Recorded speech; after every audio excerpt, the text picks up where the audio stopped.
Saya neliti kitab Bali Maksum sampai khatam, termasuk kitab yang saya letakkan di kamar khusus. Itu diantaranya ada kitabnya Bali Maksum, Nadoman Sulam Taufiknya Pak Hamid yang karangan orang-orang Indonesia. Tentu terbanyak ya kitabnya Mbah Mun, Mbah Zubair.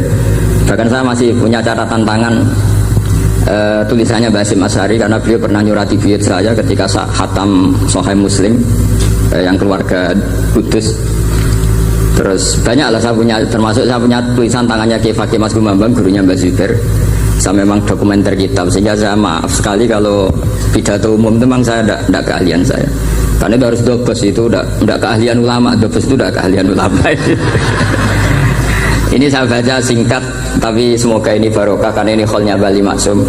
Semua mubalek tadi pakai catatannya sendiri, jadi itu ngekholi dirinya sendiri. Ini saya pakai orisinal kitabnya Bali Maksum. Jadi saya mungkin penceramah terbaik karena sesuai konteksnya gitu. Nah ini enggak. Ini kholnya Bali Maksum, cerita syairnya sendiri tentang rokok lagi. Bolot lagi. Yes. Ya semoga diampuni oleh Allah Subhanahu wa taala. Ini ngendikane beliau tentang meminimalkan konflik. Ini saya baca di bab Al-Mithalul Awal. Jawazu hibati thawabil qiraah wa shadaqah lil mayyit wa usuli thawabil qiraah wa a'malil birril mayyit. Kita berkeyakinan bahwa yasinan, tahlilan itu sampai ke mayit. Itu boleh kita hadiahkan dan sampai ke mayit. Kata Bali Maksum, wa wa min masailil furu' al khilafiyah fala yajuzu bi sya'nihi itharatul fitan wal jidal wal ingkar alal qail wal amili bihi wala alal mukhalif.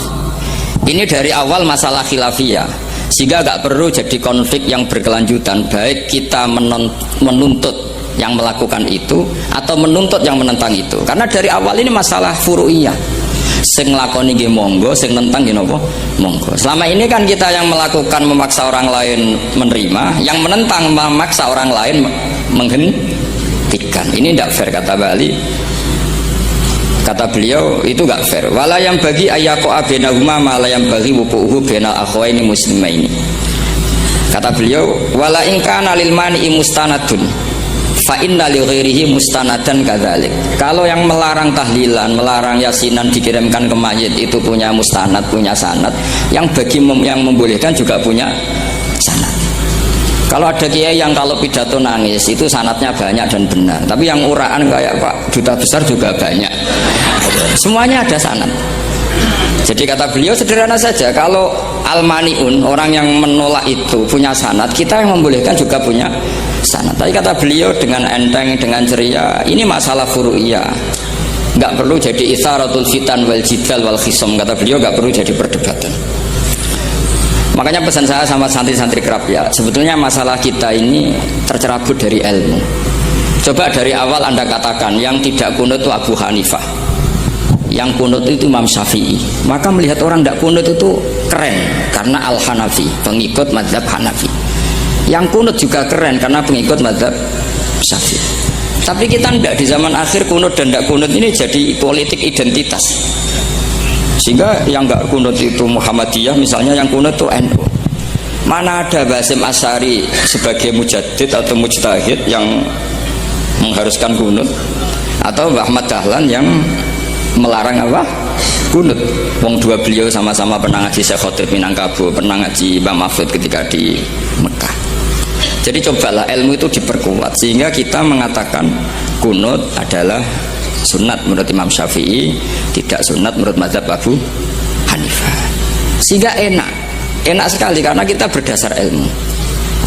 Menyangkut sawabul qiraah atau sawabu amalil khairi, apakah sampai ke mayat apa enggak, ini kata beliau, kata Mbah Ali Maksum, beliau justru menukil Ibnu Taimiyah yang notabene sering dipakai dalil para orang-orang sana. Saya tidak tahu itu orang sana, itu Pak Duta itu yang tahu itu. Itu kalau ini mirip kitab Said Muhammad. Jadi Said Muhammad itu kalau istidlal sering pakai Ibnu Taimiyah karena itu yang dipakai mereka.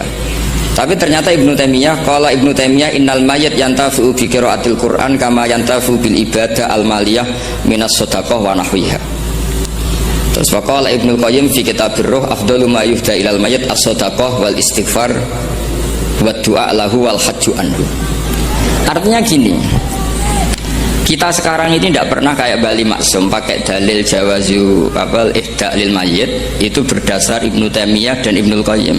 Kita seakan-akan Ibnu Taimiyah itu orang yang pasti melarang itu.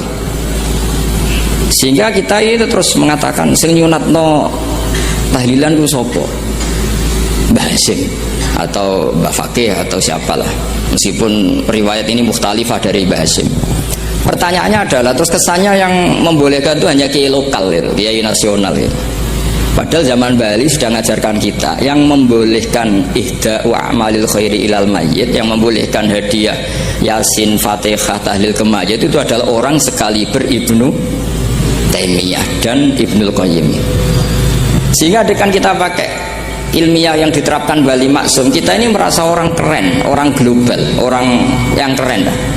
Karena guru-guru kita Bali Maksum, Mbah Hamid biasa mentahlili, Mbah Munawir semua mentahlili guru-gurunya. Di level ulama global ada Ibnu Taimiyah dan Ibnul Qayyim.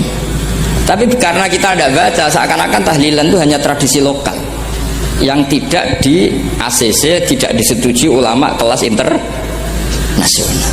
Padahal di sini jelas diceritakan Ibnu Taimiyah berpendapat qiraatul Quran yang dihadiahkan ke mayit atau tahlil itu boleh. Jadi ini sangat penting supaya orang itu pakai tradisi ilmu. Saya pernah ngaji sama Mbak Mun, diberitahu kalaupun Rasulullah pernah kunut sekali, biasanya perdebatan kan oke, Rasulullah pernah kunut tapi ahyanan. Pertanyaannya adalah setiap Nabi pernah melakukan sesuatu itu akan menjadi sunnatan mutaba'ah apa enggak? Tentu jawabannya iya. Nabi meskipun melakukan kunut andaikan hanya sekali, tapi karena pernah dilakukan Nabi, maka kebaikan ini akan menjadi sunnatan muttaba', sunnat yang harus kita ikuti terus atau boleh kita ikuti terus. Jadi nggak boleh misalnya Rasulullah itu puasa Senin Kemis juga ahyanan, tidak selalu. Rasulullah itu tofa rokiban juga ahyanan, bukan selalu. Tapi apa saja yang pernah dilakukan Nabi maka berstatus itu akan sunnat ila yaumil